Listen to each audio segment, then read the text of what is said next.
If you are feeling despondent and feel like your life is going nowhere, we have the perfect guest for you this morning.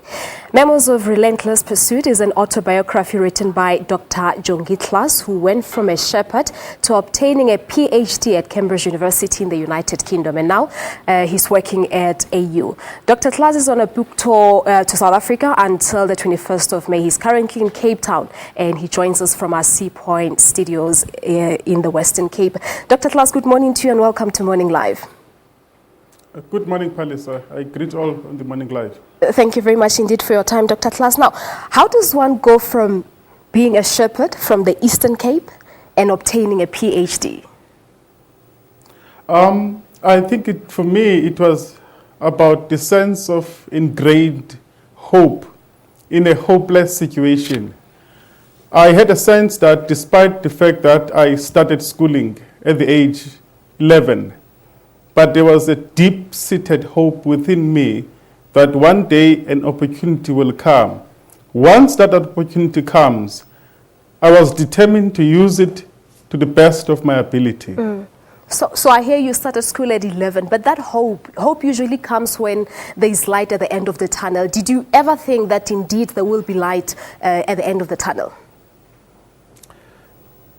I did think about that. At the same time, I was worried, concerned, and panicking. The fact that I was aging without knowing how to read or write.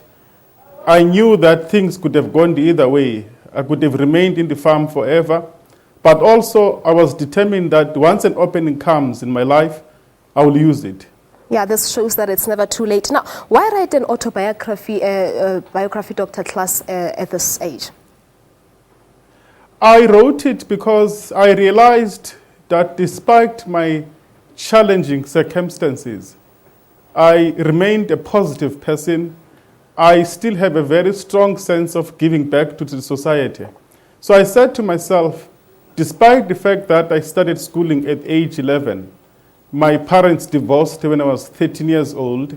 I lost my father when I was 18. I grew up as a shepherd boy with my mother as a domestic worker. My father is a mine worker.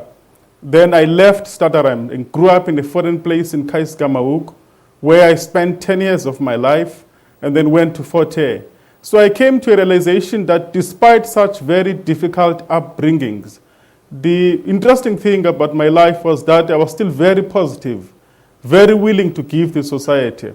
So I realized it was important for me to write this book, not just my book, but I look at it as a South African story. To say there was once this boy who grew up, who went through these challenges, and still very determined, and still very willing to give.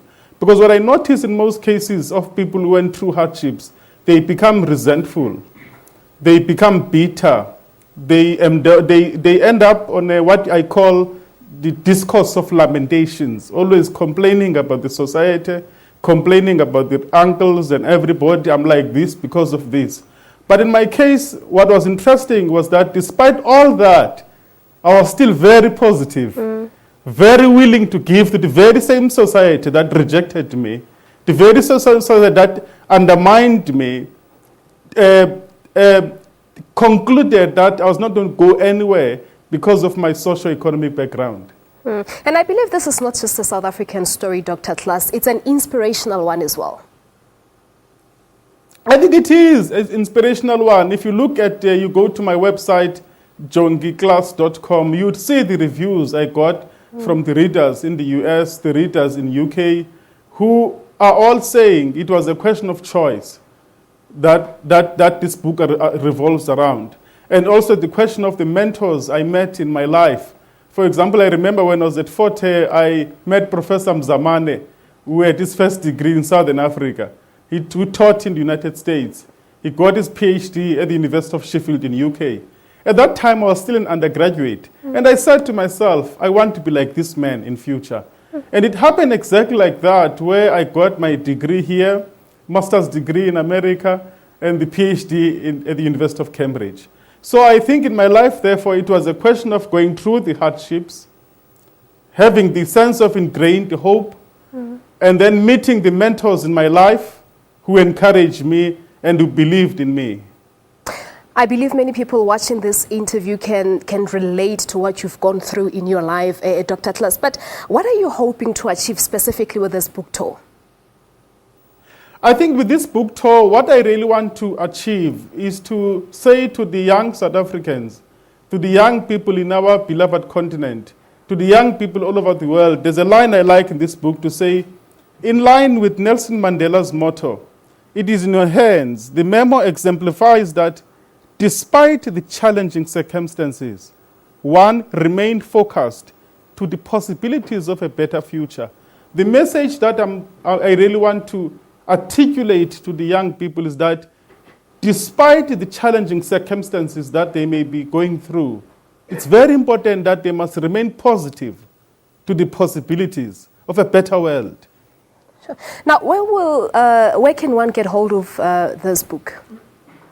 They can get hold of this book. It's available at certain books from the exclusive books.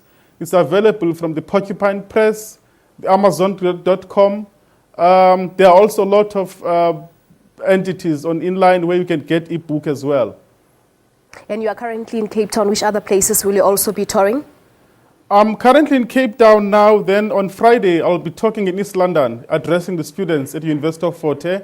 On Monday, I'll be addressing high schools in Stutterheim, in my place where I was born. On Tuesday, I'm addressing students at Rhodes University. On Wednesday, then I'll be addressing students at the Nelson Mandela Metropolitan University in Port Elizabeth. On Thursday, then I'll be addressing the young authors in line with the celebration of the University of Fort Hare centenary. That will take place on Thursday next week in East London. Then that will culminate into the celebration of the 40th centenary on Friday. That I'll be part of as well. Well, Dr. Klaas, that's where we're going to leave it, but thank you very much for sharing your inspirational story with us this morning. Thank you so much, Palisa. Thank you very much indeed. That's Dr. Klaas. He has written a book, Memoirs of Relentless Pursuit. We're taking a break. Morning Live continues after this. Stay tuned.